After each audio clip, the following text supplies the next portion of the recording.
Assalamualaikum warahmatullahi wabarakatuh. Perkenalkan, nama saya Yolanda. Saya dari kelas STI 4B dengan NPM 2359201068. Nah, dengan mata kuliah Manajemen Keamanan Sistem Informasi. Di sini saya mengambil materi yaitu phishing. Nah, phishing itu ada definisi dan cara kerja, teknik phishing yang umum digunakan, serta cara mendeteksi phishing.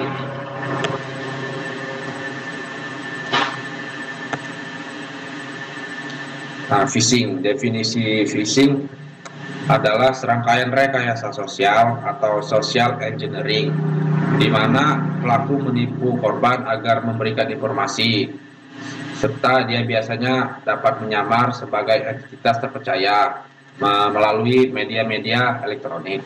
Nah, kayak contohnya itu misalnya kata sandi, atau nomor kayak kartu kredit kita, nah atau misalnya kayak password atau data-data lainnya.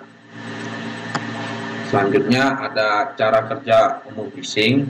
Cara kerja umum phishing itu biasanya penyerang ini mengirimkan pesan palsu, contohnya kayak email, SMS, atau chat-chat WA yang biasanya kayak melalui sumber-sumber terpercaya gitu. Nah, ini yang kedua, ada pesan itu biasanya mengarahkan korban ke situs palsu yang menyerupai atau situs asli. Nah, nomor tiga, dia adalah korban mengisi informasi pribadi. Dan yang keempat, penyerang menggunakan data untuk melakukan akses ilegal dengan akun yang tidak sah. Nah, ini ada teknik phishing yang umum digunakan. Biasanya dia menggunakan email phishing. Email itu dia biasanya dengan semacam kayak email palsu atau mengirimkan link-link situs palsu gitu. Selanjutnya ada spear phishing. Spear phishing ini biasanya dia kayak targetnya spesifik gitu. Contoh kayak lebih meyakinkan korban. Nah, ada yang ketiga, whaling. Whaling ini biasanya dia menargetkan kayak perusahaan-perusahaan gitu. Contohnya kayak bos atau CIO gitu. Yang keempat ada smishing. Dia biasanya lewat pesan-pesan WA seperti lain-lain. Terus ada nomor 5, phishing. Ya, phishing itu atau voice phishing, dia biasanya semacam kayak teleponnya itu menggunakan nomor-nomor palsu atau dari biasanya kayak ngaku pihak resmi gitu. Ada nomor 6, ada clone phishing. Clone phishing ini biasanya yang duplikasinya emailnya yang nggak sah, contohnya kayak link atau file-file yang berbahaya. 7, ada farming. Farming ini biasanya lebih mengarahkan pengguna user ke situs palsu, kayak contoh DNS atau malware. Nah, ini ada selanjutnya cara mendeteksi phishing. Biasanya ada periksa URL atau pastikan alamat situs benar dan menggunakan HTTPS.